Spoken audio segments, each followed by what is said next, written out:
Ezekiel പ്രവാചകന്റെ പുസ്തകമുള്ള വായന 34 അധ്യായം 17 മുതൽ 31 വരെയുള്ള വചനങ്ങൾ. ഭാഗം 2. എൻ്റെ ആട്ടിൻപറ്റത്തെ ഞാൻ രക്ഷിക്കും.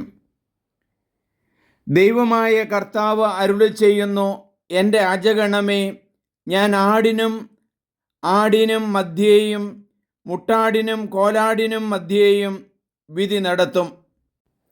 നല്ല മേച്ചിൽ സ്ഥലത്ത് നിങ്ങൾക്ക് മേഞ്ഞാൽ പോരെ?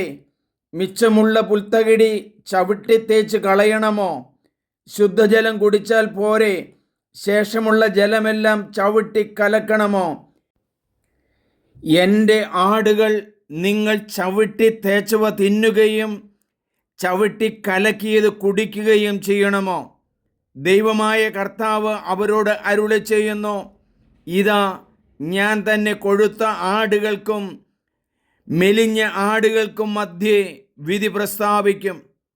അന്യദേശങ്ങളിലേക്ക് ചിതറിക്കുവോളം ദുർബലമായവയെ നിങ്ങൾ പാർശ്വം കൊണ്ടും ചുമലുകൊണ്ടും തള്ളുകയും കൊമ്പുകൊണ്ട് കുത്തുകയും ചെയ്യുന്നു.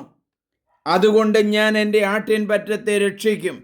മേലിൽ അവ ആർക്കും ഇരയാവുകയില്ല. ആടിനും മധ്യേ ഞാൻ വിധി നടത്തും. ഞാൻ അവയ്ക്ക് ഒരു ഇടയനെ, എൻ്റെ ദാസനായ ദാവീദിനെ നിയമിക്കും. അവൻ അവയെ മേയ്ക്കും. അവൻ അവയെ പോറ്റുകയും അവരുടെ ഇടയനായിരിക്കുകയും ചെയ്യും. കർത്താവായ ഞാൻ അവരുടെ ദൈവമായിരിക്കും. എൻ്റെ ദാസനായ ദാവീദ് അവരുടെ രാജാവാകും.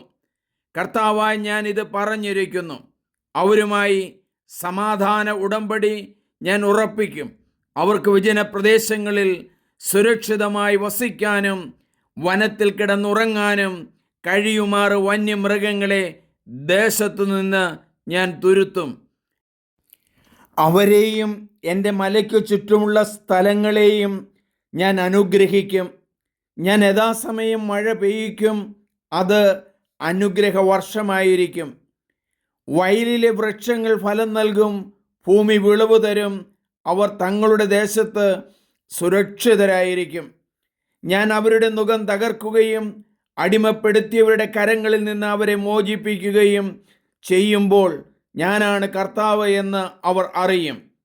മേലിൽ അവർ ജനതകൾക്ക് ഇരയാവുകയോ വന്യമൃഗങ്ങൾ അവയെ വിഴുങ്ങുകയോ ചെയ്യുകയില്ല. അവർ സുരക്ഷിതരായിരിക്കും. ആരും അവരെ ഭയപ്പെടുത്തുകയുമില്ല. തങ്ങളുടെ ദേശം പട്ടിണി കൊണ്ട് നശിക്കാതിരിക്കേണ്ടതിനും ജനതകളുടെ നിന്ദനം ഏൽക്കാതിരിക്കേണ്ടതിനും ഞാൻ അവർക്ക് സമൃദ്ധിയുള്ള തോട്ടങ്ങൾ പ്രദാനം ചെയ്യും. ദൈവമായ കർത്താവ് അരുളി ചെയ്യുന്നു, ഞാൻ അവരുടെ ദൈവമായ കർത്താവ് അവരുടെ കൂടെ ഉണ്ടെന്നും അവർ ഇസ്രായേൽ ഭവനം എൻ്റെ ജനമാണെന്നും അവർ അറിയും. നിങ്ങൾ എൻ്റെ ആടുകളാണ്, എൻ്റെ മേച്ചിൽസ്ഥലത്തെ ആടുകൾ. ഞാനാണ് നിങ്ങളുടെ ദൈവം. ദൈവമായ കർത്താവ് അരുളി ചെയ്യുന്നു. നമുക്ക് പ്രാർത്ഥിക്കാം.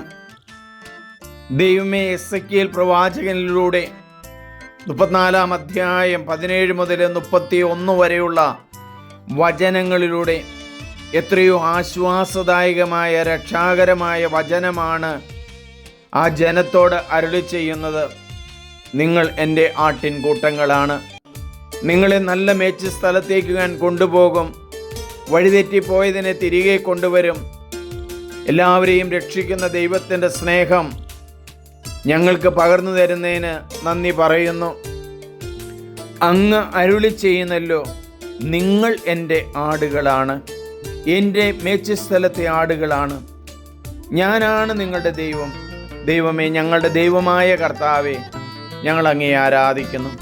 ആടിനെ സംരക്ഷിക്കുന്നത് പോലെ ഞങ്ങളെ അനുദിനം സംരക്ഷിക്കുന്നതിനും കാത്തു പരിപാലിക്കുന്നതിനും നന്ദി പറയുന്നു. നിന്റെ സ്നേഹവും കൃപയും ഞങ്ങളിലേക്കും ഞങ്ങളുടെ സമൂഹങ്ങളിലേക്കും ഒഴുകിയിറങ്ങട്ടെ. സ്നേഹമുള്ളവരെ, നിങ്ങളെല്ലാവരും ഇത് സബ്സ്ക്രൈബ് ചെയ്യണം, മറ്റുള്ളവർക്ക് പകർന്നു കൊടുക്കണം. എൻ്റെ പേര് സണ്ണി പുൽപ്പറമ്പിൽ. ദൈവമേ, നന്ദി.